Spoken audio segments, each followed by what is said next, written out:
네, 오늘 배우신 내용을 토대로 10개의 OX 문제, 메일 정리 노트 문제 해결해 보겠습니다.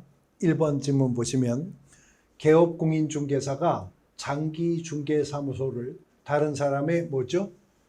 중개행위의 장소입니다. 다른 사람에게 중개행위의 장소로 어떻게 해요? 제공이죠.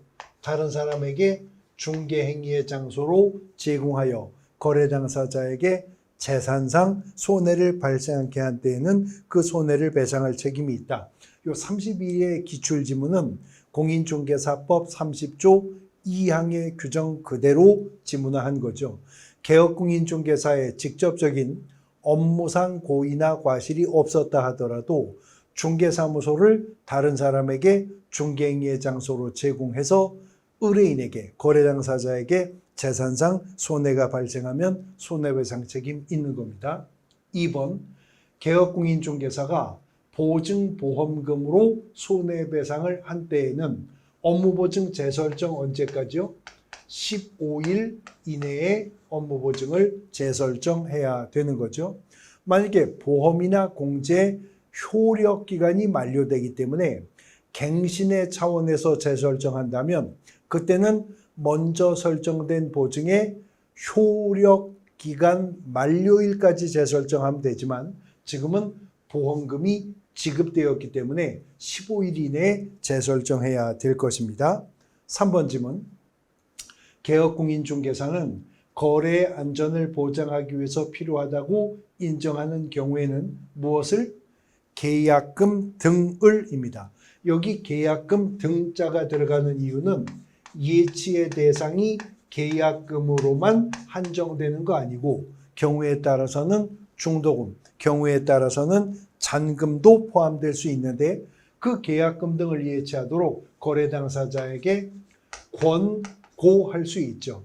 할 수 있다이기 때문에 안 해도 개업공인중개사는 법령상 의무 위반을 하는 건 아니고 했다 하더라도 권고하는 것이기 때문에 당사자가 이것을 받아들여야 할 법상의 의무가 발생하는 것은 아니었었던 겁니다. 4번 질문. 개업공인중개사와 중개보수 지급 시기는 개업공인중개사와 의뢰인 간의 약정에 따르는 거죠. 근데 약정이 없을 때 중개보수는 중개대상물의 거래 대금 지급 완료일이었었죠. 거래 대금 지급이 완료된 날입니다. 중개가 완성된 날은 거래계약 체결이잖아요. 거래계약 체결로 중개는 완성되죠. 근데 중개보수는 약정이 없다면 거래계약 체결일이 아니고 거래대금 지급 완료일에 중개보수를 지급하도록 공인중개사법은 규정하고 있습니다. 5번, 복합건물의 경우에 중개대상물인 건축물 중에 주택의 면적이 2분의 1 이상입니다.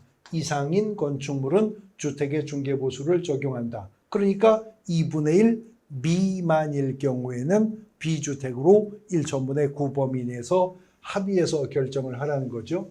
결국 1천분의 9범위 내에서 협의할 건지 사무소 소재지 시도조례 요율을 적용할 것인지는 복합건물은 건물의 전체 면적 중 주거용으로 사용되고 있는 면적이 얼마나 되느냐에 따라서 확정되게 될 것이다 하는 겁니다. 그 다음 6번. 전용 면적이 85제곱미터 이하이고 상하수도 시설이 갖추어진 전용 입식부엌, 전용 수세식 화장실 및 목욕시설을 갖춘 오피스텔에 임대차라고 했어요. 임대차라고 했으니까 상한요율은 거래금액의 1천분의 4가 되겠죠. 임대차니까요. 매매계약을 중개 완성했다면 그때는 거래금액의 1천분의 5가 답이 되었을 것이고요. 그 다음 7번. 실비 중에서 계약금 등의 반환 채무 이행 보장에 소요되는 비용의 실비는 매수, 임차, 그 밖의 권리를 취득하고자 하는 의뢰인에게 받는 거죠.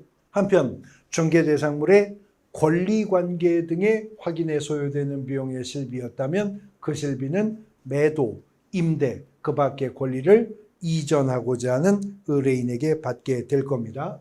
8번 주택의 중개보수는 국토부령으로 정하는 범위 안에서 시도 조례로 정하죠. 특별시, 광역시, 도, 특별자치도, 시도 조례로 정하는 것인데 이 시도 조례는 개업공인중개사의 중개사무소 소재지를 기준으로 하여 시도 조례를 확정합니다. 주택 외의 중개 대상물은 국토부령으로 정하는데 그 국토부령이 1천분의 9 범위 내에서 협의하여 중개보수를 정하되 전용 면적 85제곱미터 이하의 오피스텔만큼은 매매는 1천분의 5, 임대차는 1천분의 4 범위 내에서 협의하여 결정하도록 하는 것이고요. 9번 개업공인중개사가 되려고 하는 자 실무교육 시간을 물었죠. 28시간 이상 32시간 이하입니다. 연수교육 시간은 12시간 이상 16시간 이내였었죠. 직무교육 시간은 3시간 이상 4시간 이내였었고요.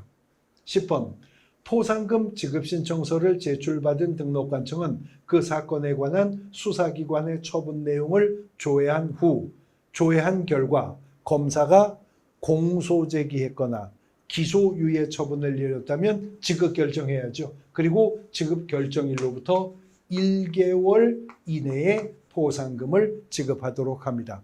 부동산 거래 신고 등에 관한 법령에서 포상금은 지급신청서가 접수된 날로부터 2개월 이내지만 공인중개사법상의 포상금은 지급 결정일로부터 1개월 이내에 지급하도록 하고 있는 거죠. 오늘 배우신 내용을 범위로 해서 10개의 OX 기출지문들 함께 풀어보셨습니다.